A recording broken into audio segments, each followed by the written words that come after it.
कक्षा 10 गणित। आज हम लोग हल करने वाले हैं प्रश्नावली 6.1 को। यहाँ पर पहला प्रश्न दे दिया गया है, कोष्टकों में दिए शब्दों में से सही शब्दों का प्रयोग करते हुए रिक्त स्थानों को भरिए। यहाँ पर दे दिया गया कोष्टक में जो भी शब्द दे दिए गए और यहाँ पर जो भी रिक्त स्थान है उसको आपको भरना है। पहला प्रश्न आपको दे दिया गया है, सभी वृत्त, अब यहाँ पर खाली स्थान है, होते हैं। अब यहाँ पे कोष्टक में यहाँ पर सर्वांगसम लिखा गया है, समरूप। ये हमें बताना है कि सभी वृत्त सर्वांगसम होते हैं या समरूप।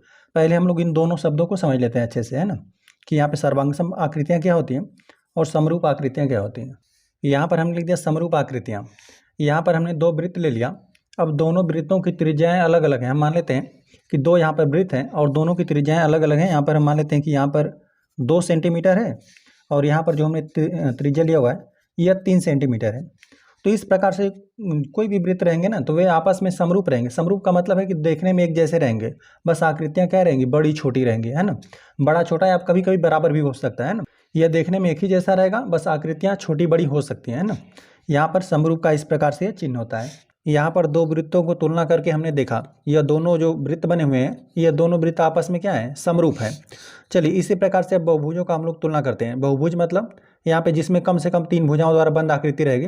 त्रिभुज हो गया, चतुर्भुज हो गया, पंचभुज हो गया, इस प्रकार से आकृतियाँ आएंगी। अब उनका हम लोग तुलना करते हैं किस प्रकार से वे समरूप आकृतियाँ होंगी। अब यहाँ पर हमने समबाहु त्रिभुज बना लिया। समबाहु त्रिभुज में तीनों अंतःकोण समान रहते हैं जो कि 60-60 अंश के रहते हैं और प्रत्येक भुजा बराबर रहती है। मान लेते हैं ये मान लेते हैं चलिए 3 ही सेंटीमीटर है, तो ये तीनों भुजाएं क्या हो जाएंगी, 3-3 सेंटीमीटर की हो जाएंगी। और प्रत्येक जो यहाँ पर बन रहा है ना, यहाँ पे अंतःकोण, ये सब कितना रहेगा, 60-60 अंश का। यहाँ पर त्रिभुज के तीनों अंतःकोणों का योगफल कितना, 180 अंश होता है। यहाँ पर यह 2-2 सेंटीमीटर है, यह 2 सेंटीमीटर हो गया, ये भी 2 सेंटीमीटर, ये भी 2 सेंटीमीटर है। जब बहुभुजों का आप तुलना करेंगे ना तो यहाँ पे संगत कोण बराबर होने चाहिए। जैसे दो आकृतियों का समरूप कब बोलेंगे, इस प्रकार से समरूप का ये इस प्रकार से चिन्ह रहता है। दो बहुभुजों को समरूप कब बोलेंगे, जब उनके संगत कोण बराबर रहेंगे। संगत कोण का मतलब जो यह वाला कोण है और यह वाला कोण, यह संगत कोण कहलाएंगे। पहले तो जो कोण रहेंगे वह संगत कोण आपस में बराबर होने चाहिए, है ना। जैसे हम लोग नामकरण कर दे इस प्रकार से, इसको हमने ABC नामकरण कर दिया, इसको हम नामकरण कर दिया PQ, यहाँ पर हमने R कर दिया, है ना। यहाँ पे शीर्षों का हम नामकरण कर दिया। तो जो यहाँ पर A शीर्ष पर कोण बन रहा है और जो यहाँ पे P शीर्ष पर कोण बन रहा है, ठीक है, A बराबर और जो P शीर्ष पर कोण बन रहा है, एक कोण एकदम बराबर होने चाहिए, है ना। और यहाँ पे जैसे जो कोण B बन रहा है और यहाँ पे कोण जो Q रहे यह बराबर रहे, और यहाँ पे जो कोण C है वह बराबर यहाँ पे कोण R के रहे। यहाँ पे कोण एकदम बराबर होने चाहिए। और उनकी यदि मान लेते AB भुजा का अनुपात आप ले रहे हैं, इस भुजा का और इस भुजा का अनुपात, यहाँ पे तीनों भुजाओं का अनुपात आपको बराबर मिलना चाहिए। जैसे किस प्रकार से होगा, यहाँ पर AB और हर में आप इसको रखेंगे PQ को रख दिए, है ना। और यहाँ पर फिर आपने BC को ले लिया, BC तो यहाँ पर लेंगे आप QR बराबर, यहाँ पर फिर आपने CA ले लिया, चलिए CA लिख देते हैं, और यहाँ पर RP हो गया। इन भुजाओं का अनुपात भी आपको बराबर मिलना चाहिए, है ना। जब बहुभुजों का तुलना करेंगे तो संगत कोण बराबर होने चाहिए और यहाँ पे संगत भुजाओं का अनुपात बराबर आपको प्राप्त होना चाहिए। यहाँ पर हमने लिख दिया है कि दो आकृतियाँ जिनके आकार समान हो, आकार एकदम समान होना चाहिए। जैसे हमने वृत्त में देखा तो एकदम वृत्त जैसा ये भी है, उसी प्रकार से भी देख रहे हैं, बस यहाँ पे छोटा बड़ा दिख रहा है आपको, है ना। जैसे यहाँ पर हमने समबाहु त्रिभुज बनाया है तो यहाँ पर देखने में छोटा बड़ा आपको लग रहा है ना, लेकिन एकदम यहाँ पे आकार समान होना चाहिए, परंतु आवश्यक रूप से आमाप समान न हो, समरूप आकृति क्या कहलाती है। यहाँ पर आवश्यक रूप से आमाप समान न होने का ये मतलब हो गया ना कि जैसे यहाँ पर वृत्त है तो यहाँ पर वृत्त में इसकी जो त्रिज्या है यह 2 सेंटीमीटर है या 3 सेंटीमीटर है। यदि हम लोग 4 सेंटीमीटर त्रिज्या का भी वृत्त बनाते हैं ना तो ये आपस में समरूप वृत्त कहलाते हैं, है ना। और यहाँ पर हम मान लेते हैं कि यहाँ पर प्रत्येक भुजा हमने 2 सेंटीमीटर लिया हुआ, यहाँ पर 3 सेंटीमीटर, यदि 4 सेंटीमीटर का हम लोग इस समबाहु त्रिभुज बना देते हैं ना तभी भी क्या रहता है, वे समरूप आकृतियाँ कहलाती है ना। यदि हम लोग 4 सेंटीमीटर वाला एक समबाहु त्रिभुज की रचना हम लोग कर देते हैं, मान लेते हैं इसी त्रिभुज से तुलना करते हैं, तभी भी क्या कहलाता है, वे दोनों आकृतियां समरूप आकृतियां कहलाती। चलिए हो गया। आगे लिखा हुआ है, भुजाओं की संख्या समान वाले दो बहुभुज समरूप होते हैं यदि, मतलब दो जब भी बहुभुज रहेंगे मतलब उसमें हो सकता है कि कम से कम 3 भुजाओं द्वारा बंद आकृति रहेगी, 3, 4, 5 इस प्रकार से उसमें भुजाएं हो सकती हैं। हमेशा दो बहुभुजों का तुलना करेंगे तो पहले उसमें क्या शर्त होना चाहिए, कब हम लोग बोलेंगे कि जो भी दो बहुभुज लिए हुए हैं वे समरूप हैं, पहला उनके संगत कोण बराबर हो। उनके संगत कोण हमने जिस प्रकार से यहाँ पर बताया, जैसे यहाँ पर ए का कोण बन रहा है, यहाँ पर पी का कोण बन रहा है, तो ये कोण आपस में बराबर होना चाहिए। संगत कोण पहले उनका बराबर होना चाहिए, तथा दूसरा क्या होना चाहिए, उनकी संगत भुजाएं एक ही अनुपात में समानुपाती हों, ठीक है, या एक ही अनुपात में हो, या फिर उसे आप समानुपाती बोल सकते हैं, ठीक है। यहाँ पर हमने आपको यहाँ पर बताया कि किस प्रकार से, जैसे यहाँ पर ए बी भुजा होगा तो यहाँ पर जो संगत भुजा बन रहा है पी क्यू, तो यहाँ पे इनका अनुपात, यहाँ पे बी सी का यहाँ पे क्यू आर बन रहा था, यहाँ पे सी ए का यहाँ पे आर पी बन रहा था। इस प्रकार से इनका अनुपात भी आपको बराबर ही प्राप्त होना चाहिए। अब दूसरा हम लोग समझ लेते हैं कि सर्वांगसम आकृतियाँ क्या होती हैं। सर्वांगसम आकृतियाँ मतलब वे आकृतियाँ जो देखने में एकदम हूबहू एकदम समान रहेंगी, है ना। जैसे यहाँ पर मान लेते हैं कि इनका यहाँ पर 3 सेंटीमीटर का त्रिज्या का एक वृत्त खींचा गया है ना, तो यहाँ पर जो यहाँ पर भी त्रिज्या है तो यह भी कितना होना चाहिए, 3 ही सेंटीमीटर होना चाहिए। मतलब एक दूसरे के ऊपर उठाकर यदि आप रखेंगे ना आकृति को, तो एक दूसरे को पूरी तरह से ढक लेगा, है ना। यहाँ पर भी 3 सेंटीमीटर का ही वृत्त है, यह भी 3 सेंटीमीटर का वृत्त है। एकदम सर्वांगसम मतलब एकदम हूबहू बराबर होना चाहिए, है ना। सर्वांगसम का कुछ इस प्रकार से चिन्ह रहता है, ठीक है। चलिए हो गया। जैसे यहाँ पर हमने अब यहाँ पे बहुभुजों का हम तुलना करते हैं, तो यहाँ पर समबाहु त्रिभुज हमने बना दिया। यहाँ पर मान लेते हैं कि ये 3-3 सेंटीमीटर का हमने यहाँ पर प्रत्येक भुजा 3-3 सेंटीमीटर का है, ये तीनों भुजाएं 3-3 सेंटीमीटर का है, प्रत्येक कोण 60-60 अंश का है। यहाँ पर भी जो त्रिभुज रहेगा उसकी प्रत्येक भुजा कितना 3-3 सेंटीमीटर का होना चाहिए, और यहाँ पर संगत कोण भी आपस में बराबर रहेंगे, है ना। संगत कोण और यहाँ पर संगत भुजाएं भी बराबर रहेंगे, ये बराबर रहेगा, है ना। इनका अनुपात नहीं बराबर रहेगा, है ना। यहाँ पर भुजाओं का अनुपात न होकर यहाँ पे संगत भुजाएं ही बराबर रहेंगी। यहाँ पर ये 3 सेंटीमीटर का है तो ये भी 3 सेंटीमीटर का, ये भी 3 सेंटीमीटर का। यहाँ पर प्रत्येक कोण 60-60 अंश का है, ये भी प्रत्येक कोण 60-60 अंश का है ना। संगत कोण भी बराबर रहेंगे, संगत भुजाएं बराबर रहेंगे, है ना। इस यदि हम लोग त्रिभुज को उठाकर इसके ऊपर रखेंगे तो एक दूसरे को पूरी तरह से ढक लेगा। चलिए इस प्रकार से हमने सर्वांगसम का चिन्ह बना दिया। चलिए यहाँ पर भी हमने लिखा हुआ है कि यहाँ पे दो आकृतियाँ जिनके आकार समान हो, यहाँ पे आकार तो समान ही परंतु आवश्यक रूप से आमाप भी समान हो, मतलब उनके मापांक भी समान होना चाहिए, है ना। यहाँ पे जो आकृतियाँ हैं वह देखने में भी एक जैसी होनी चाहिए, और साथ साथ उसके जो भी मापांक रहेंगे, है ना, जिससे आप मापेंगे। जैसे मान लेते हैं कि जैसे इसकी एक भुजा 3 सेंटीमीटर का है तो इसका भी भुजा 3 सेंटीमीटर का होना चाहिए, है ना। यह वाली भी भुजा इस भुजा के बराबर होना चाहिए ना, यह वाली भुजा इस भुजा के बराबर रहेगा। संगत कोण भी बराबर रहेंगे, संगत भुजाएं भी बराबर रहेंगी यदि बहुभुजों के हिसाब से बात करेंगे तब। और जो वृत्त के हिसाब से बात करेंगे, जो भी वृत्त रहेंगे उनका तुलना करेंगे, यदि सर्वांगसम आकृतियां रहेंगी तो उनके यहाँ पर जो त्रिज्या रहेंगे, त्रिज्याएं भी बराबर रहेंगी। तो यहाँ पर हमने लिखा था कि दो आकृतियां जिनके आकार भी यहाँ पर समान हो परंतु आवश्यक रूप से माप भी समान होने चाहिए और उनके माप भी बराबर होने चाहिए, सर्वांगसम आकृतियां कहलाती हैं। चलिए हो गया। भुजाओं की संख्या समान वाले दो बहुभुज सर्वांगसम होते हैं यदि उनके संगत कोण बराबर होने चाहिए तथा उनकी संगत भुजाएं भी यहाँ पर बराबर होनी चाहिए। सर्वांगसम आकृतियों में जिन भी आप दो आकृति का तुलना करेंगे वह एक दूसरे के ऊपर उठाकर रखेंगे तो वो एक दूसरे को पूरी तरह से ढक लेने चाहिए, है ना। सर्वांगसम आकृतियों में आप जिन दो आकृतियों का तुलना करेंगे उनके आकार भी समान होने चाहिए, साथ साथ जो भी आप माप लेकर मापे हुए हैं उनके माप भी बराबर होने चाहिए। लेकिन जो समरूप आकृतियां रहती हैं, जिन दो आकृतियों का आप तुलना करते हैं, उनका आकार तो समान होना चाहिए लेकिन माप असमान भी हो सकता है ना। हमने आपको बताया उदाहरण में। चलिए आइए बुक में भी देख लेते हैं। चैप्टर 6 यही है, त्रिभुज। अब यहाँ पे देखिए समरूप आकृतियां बनाई गई है ना। एक यहाँ पर वृत्त बना दिया गया, मान लेते हैं यह केंद्र है। अब यहाँ पे इसकी त्रिज्या कुछ अलग है और जो यहाँ पे बाहर जो वृत्त बना हुआ है इसका त्रिज्या कुछ अलग है। तो यहाँ पे जो यह अंदर का वृत्त है और जो यह बाहर का वृत्त है, यह दोनों क्या है, समरूप हैं आपस में। देख लेते हैं, यह इस वृत्त की त्रिज्या छोटी लग रही है और इस वृत्त का त्रिज्या जो है ये बड़ा लग रहा है ना, लेकिन फिर भी क्या रहेगा, यह दोनों आकृतियां क्या है, समरूप है आपस में। ये इस प्रकार से चिन्ह बनाएगा, है ना। यहाँ पर देख लीजिए, यहाँ पर एक वर्ग बनाया गया है, प्रत्येक कोण 90 अंश का है, चारों भुजाएं आपस में बराबर हैं। और यहाँ पर हम लोग इस वर्ग की बात करें तो यहाँ पर भी क्या रहेगा, प्रत्येक कोण, यहाँ पे बहुभुज हो गया तो बहुभुज में यहाँ पे संगत कोण तो बराबर होने चाहिए। यहाँ पर भी प्रत्येक कोण आपको समकोण प्राप्त होगा, यहाँ पर भी प्रत्येक कोण आपको समकोण प्राप्त होगा। यहाँ पर भी सभी भुजाएं आपस में बराबर है और यहाँ पर भी सभी भुजाएं आपस में बराबर है। यदि मान लेते हैं कि इस भुजा और इस भुजा का अनुपात जो रहेगा वह भी इस भुजा और इस भुजा का अनुपात रहेगा, है ना। इसी प्रकार से यहाँ पर संगत भुजाओं के अनुपात आपको बराबर मिलेंगे, साथ साथ संगत कोण भी आपको बराबर मिलेंगे, है ना। जैसे यहाँ पर यदि हम लोग बात करें तो यहाँ पर वर्ग हो गया, तो यहाँ पर ये दोनों वर्ग क्या है, आपस में समरूप है। इनके यदि हम लोग संगत इस कोण मान लेते हैं, इस कोण का तुलना करेंगे तो ये कोण क्या आएंगे, आपस में बराबर रहेंगे, 90-90 अंश करेंगे। साथ साथ इनकी जो भी भुजा की लंबाई रहेगी, इस भुजा का लंबाई और इस भुजा का, मान लेते हैं इसको अंश में रखेंगे, इसको आप हर में रखेंगे, फिर आप इसको अंश में रखेंगे, इसको हर में रखेंगे, इसको अंश में रखेंगे, फिर हर में, फिर इसको अंश में और फिर इसको हर में, तो सबका अनुपात आपको बराबर ही प्राप्त होगा। तो ये आकृतियाँ क्या है, समरूप आकृतियाँ हैं। चलिए इसी प्रकार से यहाँ पर ये समबाहु त्रिभुज बनाया गया है। यहाँ पर भी भुजाओं का अनुपात आप निकालेंगे तो आपको बराबर ही प्राप्त होगा, साथ साथ संगत कोण यहाँ पर आपको बराबर दिए हैं। यहाँ पर भी आप देख सकते हैं ना, यहाँ पर ये दोनों आकृतियाँ क्या हैं, समरूप है। इस भुजा का अनुपात, इस भुजा और इस भुजा का अनुपात, इस भुजा और इस भुजा का अनुपात, यहाँ पे संगत भुजाओं का अनुपात बराबर मिलेगा, साथ साथ आपको संगत कोण जो रहेंगे वो बराबर होने चाहिए, है ना।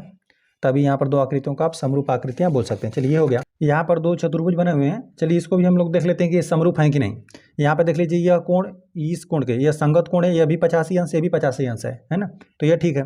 यह भी 70 अंश, ये भी 70 अंश, यह भी 100 अंश, यह भी 100 अंश है ना। ये 105 अंश, ये 105 अंश है ना। 105 अंश के यहाँ पे दो कोण है, तो यहाँ पर कोण तो बराबर है। अब यहाँ पे संगत भुजाओं का अनुपात भी बराबर होना चाहिए, है ना।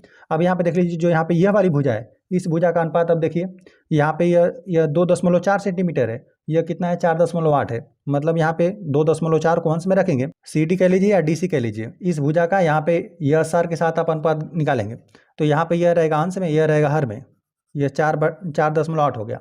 अब इसका अनुपात निकालेंगे तो यहाँ पे 24 दूना 48 हो जाएगा, ये 1/2 आपको अनुपात निकल कर आएगा, है ना।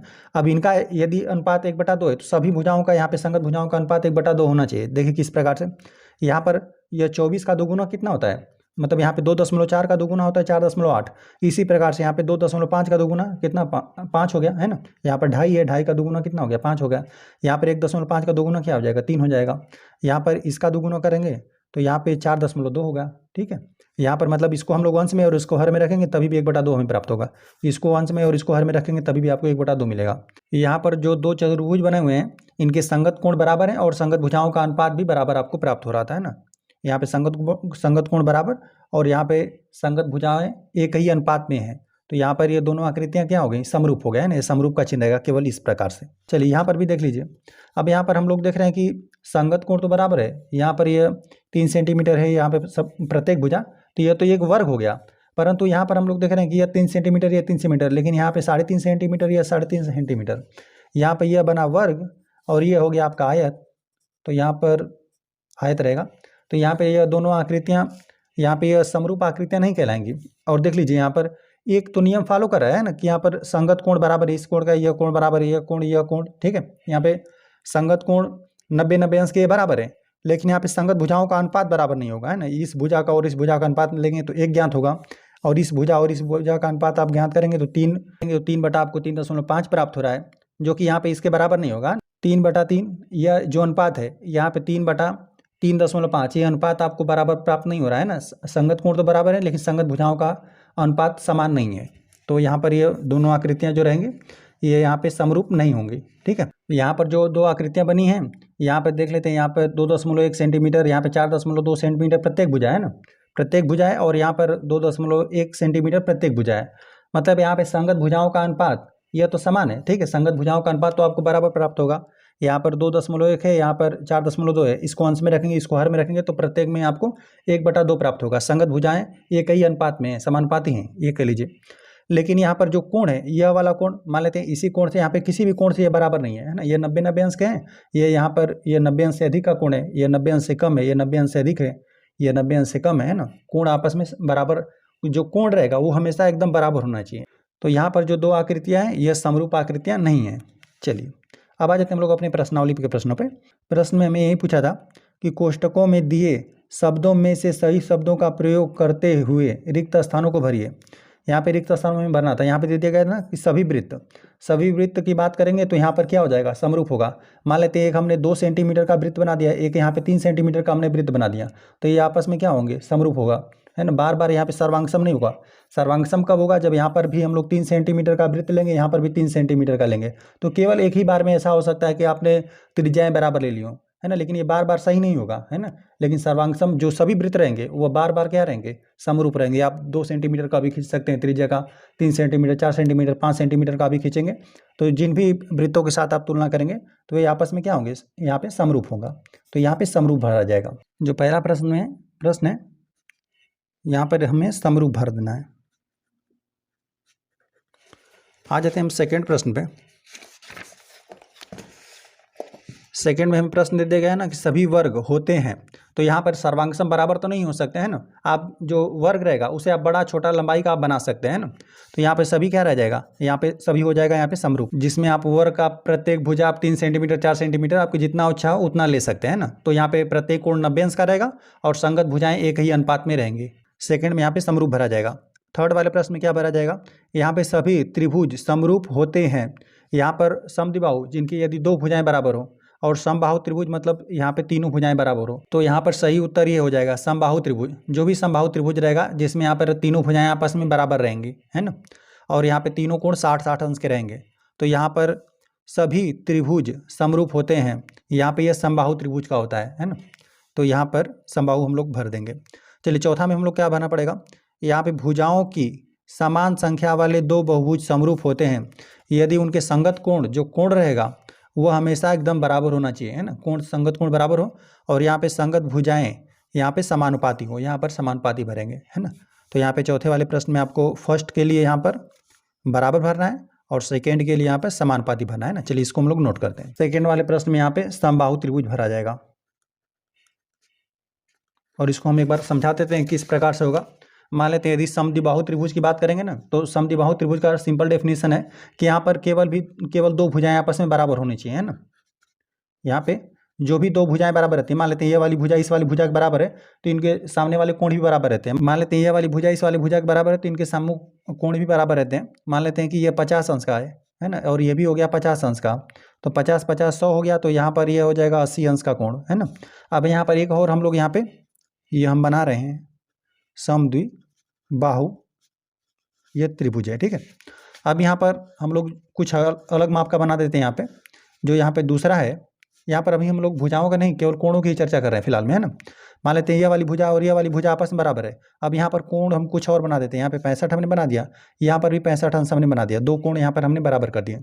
65 कितना होगा, 6 दूना 12 13, 130 अंश हो गया, 130 अंश हो गया, और बचा कितना 50 अंश बचा हुआ है ना। तब जोड़कर क्या हो जाएगा, तीनों अंतः कोणों का योगफल 180 अंश हो जाएगा। तो यहाँ पर ये कितना हो गया, यहाँ पर ये हो गया 50 अंश। तो यहाँ पर समद्विबाहु त्रिभुज तो ये भी है, समद्विबाहु त्रिभुज तो ये भी है, लेकिन यहाँ पे ये सर्वांग सम नहीं होंगे, है ना। लेकिन यदि समबाहु त्रिभुज रहेगा, यहाँ पे लिख देते हैं समबाहु, चलिए लिख देते हैं त्रिभुज।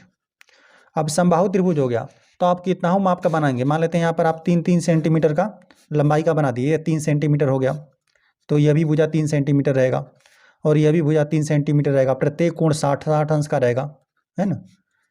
यहाँ पे तीनों अंतः कोण समान रूप से 60-60 अंश के रहेंगे। यदि यहाँ पर 4 सेंटीमीटर का भी आप लंबाई ले लिए, है ना, यहाँ पे यह भी 4 सेंटीमीटर, यह भी 4 सेंटीमीटर, यह भी 4 सेंटीमीटर, तो यहाँ पर भी प्रत्येक कोण 60-60 अंश का रहेगा। यह भी 60 अंश का रहेगा, यह भी 60 अंश, यह भी यहाँ पर रहेगा 60 अंश। यहाँ पे चलिए लिख देते हैं 4 सेंटीमीटर, ये भी 4 सेंटीमीटर। तो यहाँ पर जब इनका अनुपात ज्ञात करेंगे, संगत भुजाओं का यदि अनुपात ज्ञात करेंगे तो सबका आपको 3/4 प्राप्त होगा, है ना। और यहाँ पे प्रत्येक संगत कोण आपको बराबर प्राप्त होगा। यह वाला कोण इस कोण के बराबर, यह वाला कोण इस कोण के बराबर, यह वाला कोण इस कोण के बराबर। संगत यहाँ पे कोण बराबर रहेंगे, साथ साथ संगत भुजाएं एक ही अनुपात में रहेंगी। तो यहाँ पर जितने भी समबाहु त्रिभुज रहेंगे वे आपस में समरूप रहेंगे, है ना, वे आपस में समरूप आकृतियां रहेंगी, ठीक है। इसलिए यहाँ पर सेकंड में समबाहु भरा गया। यहाँ पे सेकंड वाले प्रश्न में आपको सभी वर्ग के बारे में पूछा था, जो कि सभी वर्ग आपस में क्या रहते हैं, यहाँ पर हमें समरूप भरना था। सेकंड में समरूप होते हैं, यहाँ पर ये हो गया। अब यहाँ पे सभी त्रिभुज, यहाँ पे थर्ड वाले प्रश्न में त्रिभुज के बारे में भरना था, तो यहाँ पर समबाहु त्रिभुज सही था। और यहाँ पे चौथे में, यहाँ पर फर्स्ट में आपको भर देना था उनके यहाँ पे संगत कोण बराबर होते हैं, यहाँ पर बराबर, और इसी में सेकंड आपको भरना था उनकी संगत भुजाएं समानुपाती होती हैं, यहाँ पर समानुपाती भरना था सेकंड में। प्रश्न नंबर 2 दे दिया गया, निम्नलिखित युग्मों के 2 भिन्न भिन्न उदाहरण दीजिए। हमें 2 भिन्न भिन्न उदाहरण देना है। यहाँ फर्स्ट में दे दिया गया समरूप आकृतियां बनाना है। चलिए यहाँ पे समरूप आकृतियों के हम 2 अलग अलग उदाहरण देते हैं। और सेकंड वाले प्रश्न में इसमें पूछा हुआ है ना कि ऐसी आकृतियां जो समरूप यहाँ पे नहीं है, यहाँ पे समरूप होना चाहिए और यहाँ पे समरूप नहीं है। चलिए उदाहरण देते हैं हम लोग। यहाँ पर हमने लिख दिया समरूप आकृतियाँ। यहाँ पर हम सिंपल क्या कर देते हैं, एक 2 सेंटीमीटर का वृत्त बना लेते हैं और एक यहाँ पे 3 सेंटीमीटर का हम वृत्त बना लेते हैं। तो यहाँ पे दोनों क्या हो जाएंगे, आपस में समरूप आकृतियाँ हो जाएंगे। और यहाँ पे एक अलग हम उदाहरण लेंगे। आप वर्ग बना सकते हैं, एक 2 सेंटीमीटर का वर्ग बना सकते हैं, एक 3 सेंटीमीटर का आप वर्ग बना सकते हैं, या फिर आप समबाहु त्रिभुज बना दीजिए। आप 3 सेंटीमीटर 4 सेंटीमीटर का समबाहु त्रिभुज बना दीजिए। ऐसे कई उदाहरण हो सकते हैं। चलिए हम यहाँ पर सिंपल 2 वृत्त को बना देते हैं। यहाँ पे वृत्त बना देते हैं और 2 त्रिभुज बना देते हैं। यहाँ पर हमने 2 वृत्त बना दिए। एक की त्रिज्या यहाँ पर 2 सेंटीमीटर हमने ले लिया हुआ है, यहाँ पे 2 सेंटीमीटर, और एक वृत्त की त्रिज्या हमने ले लिया यहाँ पर 3 सेंटीमीटर, है ना। ये दोनों वृत्त आपस में क्या है, समरूप है। चलिए हो गया।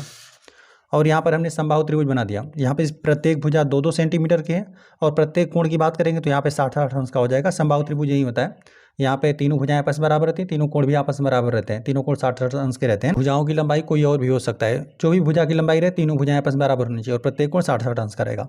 यहाँ पर भी 60 अंश, ये भी 60 अंश है ना। यहाँ पर भी प्रत्येक भुजा हमने लिया हुआ यहाँ पे 3-3 सेंटीमीटर का है ना। और यहाँ पर भी प्रत्येक कोण की बात करेंगे तो सब 60-60 अंश का है।